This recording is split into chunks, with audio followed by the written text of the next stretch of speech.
Até mais. Até mais.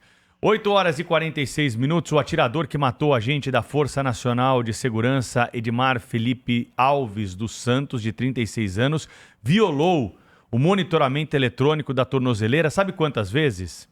86 vezes, saindo da área permitida, deixando o aparelho sem bateria. Segundo a Secretaria de Estado da Administração Penitenciária do Rio de Janeiro, todas as violações foram comunicadas à Vara de Execuções Penais. Eduardo Santa Rita Carvalho, de 24 anos, cumpria a pena por roubo em regime domiciliar desde janeiro desse ano. Ele foi preso novamente no fim da tarde da quarta-feira, após se entregar à Polícia Federal. Ele atirou contra o agente enquanto fugia de uma primeira tentativa de homicídio contra a sua companheira, caso que nós exibimos aqui no Band News TV e também na Rádio Bandeirantes. Vamos conversar mais sobre esse assunto com um especialista, o Dr. Marcelo Rocha Monteiro, procurador de Justiça do Ministério Público do Rio de Janeiro, que nos auxilia a interpretar as questões relacionadas à ciência criminal e penal do país. Dr. Marcelo, seja bem-vindo. Ninguém estava de olho nesse monitoramento? A Vara de Execuções é avisada e ninguém fez nada 86 vezes. Estavam esperando mesmo um novo crime para chegar até esse bandido, hein, doutor Marcelo? Bom dia para o senhor. Bom dia Pedro, bom dia Sônia, Thaís, Cláudio, prazer estar aqui com vocês de novo. Bom dia. Eu acho que eles gostam de número redondo, talvez estivessem esperando a 100ª vez para fazer alguma coisa, né? Quer dizer, parece brincadeira isso, né? A gente acaba levando na brincadeira porque realmente não parece ser uma coisa séria, né? Você tem o Código de Processo Penal, artigo 312, que trata da prisão preventiva, e um dos parágrafos lá diz: se for descumprida uma medida cautelar, né, como é essa questão da tornozeleira eletrônica, a prisão tem que ser decretada, né? É lógico, né? Porque essas medidas alternativas à prisão, né, medidas que você... É uma tentativa de chegar num meio termo, né? O sujeito não fica preso, né, mas também não fica inteiramente à vontade para fazer o que quiser. Ele vai ter algum tipo de acompanhamento, de monitoramento. Essa é que é a ideia da tornozeleira eletrônica. Agora, se isso não é suficiente, né, ele tem que ser preso, tem que ser decretada a prisão dele. Então, assim, 86 vezes não dá para entender, né? Então, isso mostra o seguinte: não basta ter uma lei, né?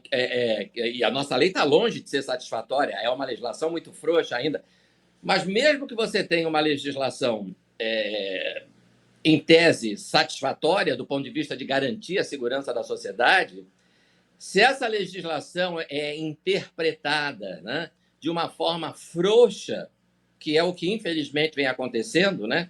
A nossa jurisprudência, o conjunto de decisões dos tribunais interpretando a lei, né? A nossa jurisprudência torna uma lei que já é frouxa, que já é leniente, mais leniente ainda. Então, assim, não faz sentido, né? Quer dizer, 86 vezes ele já deu mostras com sobras, né, de que não merece confiança, né, para permanecer em liberdade. Ele tem que ser preso. Então, e aí o que acontece? Acontece isso, né? Uma vida é perdida. É um caso semelhante àquele do Rio de Janeiro, né, daquela cantora americana que o rapaz veio, Taylor Swift, né? O rapaz veio lá, um rapaz de 25 anos, estudante de engenharia no Rio de Janeiro, e é morto por um sujeito que já tinha passagem por homicídio, já tinha passagem por roubo, já tinha passagem por furto, já tinha passagem por tráfico, e tinha sido preso horas antes em flagrante por mais um furto e foi solto de novo, né? E aí foi lá em Copacabana e matou o rapaz, o turista, com 23 facadas, né? Então, quem paga, né, por essa tolerância absurda com a criminalidade somos nós. É a sociedade, é o turista que vem ao Rio, é o agente da Guarda Nacional. É isso, né? Doutor Marcelo, bom dia, bem-vindo aqui ao nosso programa mais uma vez. Olha, é assim, eu me lembro que há uns 10 anos atrás eu vi um programa, uma espécie de documentário sobre a aplicação dessas tornozeleiras eletrônicas nos Estados Unidos. E eu estou falando de uns 10 anos atrás. E era uma coisa muito impressionante, né? Mostrava na prática como é que funcionava. Então, o sujeito com tornozeleira eletrônica proibido de sair de casa, por exemplo, ele não podia deixar o domicílio, tinha que ficar em casa. Era é assim, ele colocava o pé na rua para falar com um amigo que passava na bicicleta, mas assim, em segundos aparecia uma viatura policial. Né? Quer dizer, o sistema funcionava dessa maneira. Quer dizer, a violação implicava na comunicação da violação e o acionamento da polícia. É, e aqui no Brasil fica aquela coisa do faz de conta. Não, vamos adotar a moderna tecnologia da tornozeleira eletrônica. E tudo isso para privilegiar a soltura de bandido, porque essa é a lógica, É né? isso mesmo. É esvaziar as cadeias. E aí, só que o Estado não tem como, né? Não tem como nem sequer punir um sujeito que violou enfim, a medida lá determinada na tornozeleira 86 vezes. E ele está preso Pois porque é. ele se entregou. O que é mais, como é que eu diria? Seria cômico não fosse trágico, não é? Pois é, mas você tocou no ponto crucial aí, Cláudio. É o seguinte, tudo isso, na verdade, é pretexto, né, para a soltura de criminosos, para não congestionar mais ainda o sistema prisional. Quer dizer, nós temos um problema de superpopulação carcerária e nós temos uma absoluta falta de vontade política de resolver esse problema da maneira certa. A maneira certa não é soltar bandido. A maneira certa é construir mais vagas. Tá? Mas existe é mais do que uma falta de vontade. Existe uma vontade expressa de não aumentar a oferta de vagas no sistema prisional. Nós temos a Frente Nacional pelo Desencarceramento, que é um agrupamento de ONGs, partidos de esquerda, profissionais da área jurídica também ligados à esquerda, que Dama do tem como tráfico. um dos seus temas nenhum real a mais, nenhum real para a construção de novas vagas. Está escrito, quem quiser pode procurar no Google, nas redes sociais, Frente Nacional pelo Desencarceramento, nenhum real em novas vagas. Doutor Essa é a Marcelo, ideia. agora eu tenho uma dúvida, não é? Como é que funciona essa questão da tornozeleira no Brasil? Porque, bem, pelo menos como ideia, como conta o Cláudio Humberto, pode ser um instrumento, como já existe em outros países. O Sim. cidadão tem a tornozeleira implantada para cumprir pena em determinado lugar, em casa, ou para, por exemplo, não poder se aproximar de algum lugar, normalmente quando há uma medida protetiva. Se a pessoa desrespeita, essa informação aparece aonde? Toca uma sirene, apita em algum lugar, isso aciona automaticamente? Porque, enfim, a informação pela informação não vale nada se ela não gera uma ação, não é? Como que é? Essa informação chega aonde e quem deveria fazer alguma coisa que não fez? Sim, essa informação deveria chegar a um centro de controle, de acompanhamento, né? E que deveria agir imediatamente, só que isso não acontece, né? Nós não temos estrutura para isso, né? E, na verdade, nós estamos adotando essa medida em casos em que ela... claro que existem situações em que ela é útil, né? Ela deve ser adotada, e não é só para cumprimento de pena, é também para prisão preventiva, para o sujeito poder aguardar o julgamento, né? Nem preso, nem em liberdade total. É aquele meio termo que eu falei, né? Mas isso está acontecendo. Veja só, esse indivíduo, por exemplo, ele não poderia continuar no monitoramento eletrônico. Né? Não poderia, quer dizer, uma vez, 2 vezes, 10 vezes, 20 vezes. Então, permitir que ele continue com a tornozeleira eletrônica significa uma aplicação completamente desvirtuada do Instituto. Né? Mas, então, a ideia não é... A ideia, na verdade, não é nada disso. A ideia é esvaziar as cadeias. Né? Então, você acaba concedendo essa medida da tornozeleira eletrônica, primeiro, a quem já não poderia recebê-la, porque não merece confiança para isso, e segundo, sem uma estrutura que permita o acompanhamento. Porque à medida que você concede para um número maior e maior de pessoas, você precisa ter uma estrutura maior e maior para acompanhar centenas, milhares, né, de indivíduos que estão com tornozeleira eletrônica. E você não tem essa estrutura no Brasil, uma estrutura de pessoal. Não adianta apitar, a maquininha apitar, se do outro lado da maquininha não tem ninguém de plantão. Tá? Não tem ninguém de plantão para tomar as medidas necessárias, para mandar a polícia, como o Cláudio Humberto falou, mandar a polícia lá. É como aqui em São Paulo, viu, doutor Marcelo? Os radares hoje em São Paulo são inteligentes. Então você passa com a placa do carro lá, o radar pega. Se tem um aviso que o seu carro foi roubado, o sistema identifica.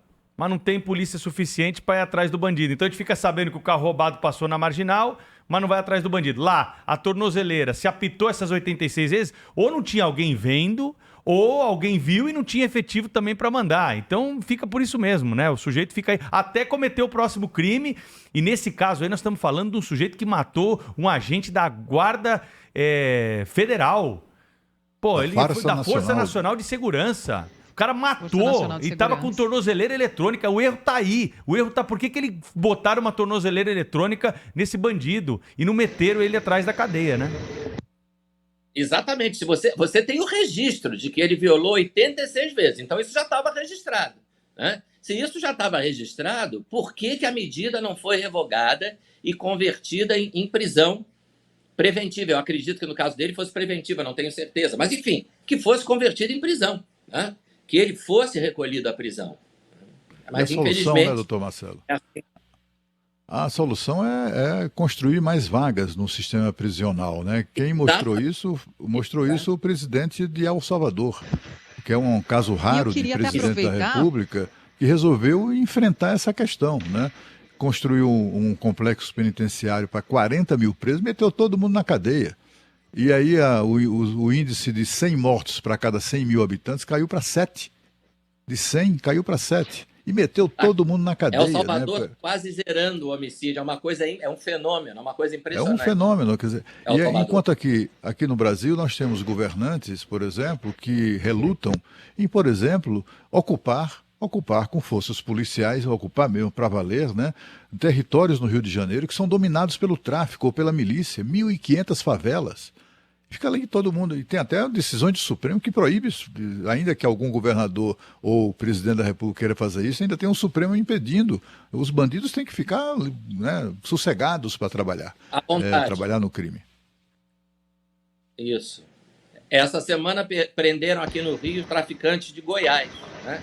Mais uma vez, nós estamos vendo que, em função dessa decisão do Supremo, criminosos de outros estados estão vindo para o Rio de Janeiro para se abrigar nesses locais em que a polícia não pode entrar regularmente. É isso. Doutor Marcelo, Sônia aqui, eu estou em Dubai, por isso o senhor está ouvindo um pouquinho de delay.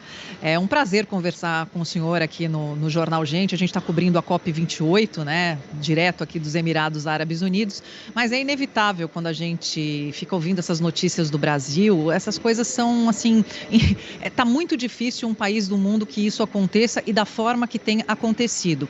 O que o senhor chama de interpretação de forma frouxa. Eu gostei muito dessa expressão, a interpretação de forma frouxa da lei. Então eu vou fazer uma pergunta de leiga para o senhor.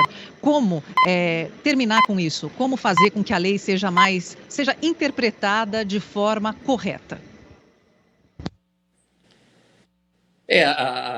A primeira coisa a fazer é estabelecer uma legislação com a menor margem possível para a interpretação, né? Uma legislação bastante clara, bastante objetiva. Né?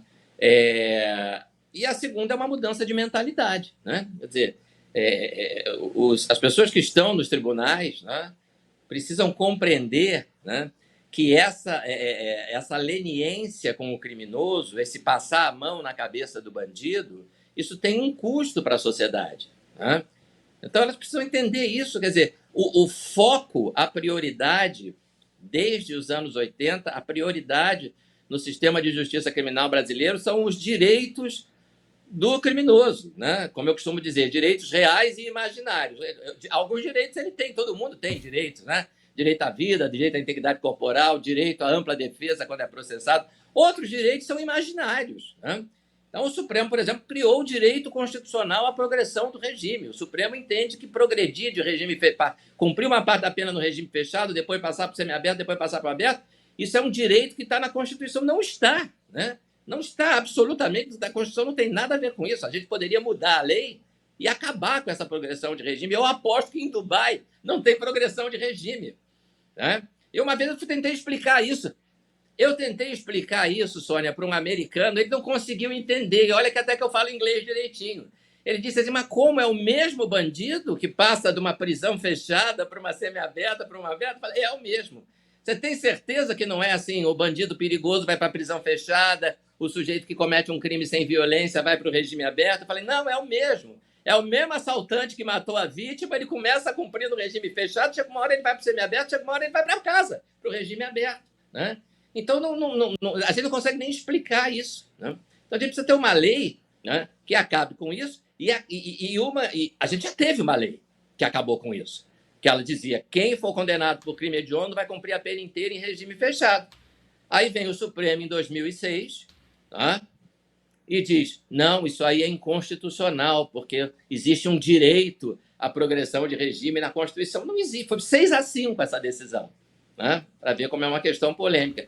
Então, é importante, por isso que é importante que a gente tenha no Supremo, né, que é quem vai, em última análise, fazer a interpretação das leis à luz da Constituição, precisa ter pessoas com uma mentalidade, né, diferente, pessoas que acreditem que é importante reprimir a criminalidade e que quem paga o preço da impunidade é a população, como pagou esse agente da Guarda Nacional, como pagou o menino que veio ao Rio ver o show e foi morto a facadas. É isso. Doutor Marcelo Rocha Monteiro está aqui no Jornal Gente sempre que preciso para nos ajudar a explicar um pouco mais essas questões que parecem incompreensíveis, né, para os nossos ouvintes, mas eles gostam muito dos seus conhecimentos e das suas aulas aqui para nós no Jornal Gente. Bom fim de semana, até uma próxima oportunidade aqui, hein, doutor? Um abraço para vocês, sempre um prazer conversar com essa turma muito boa aqui.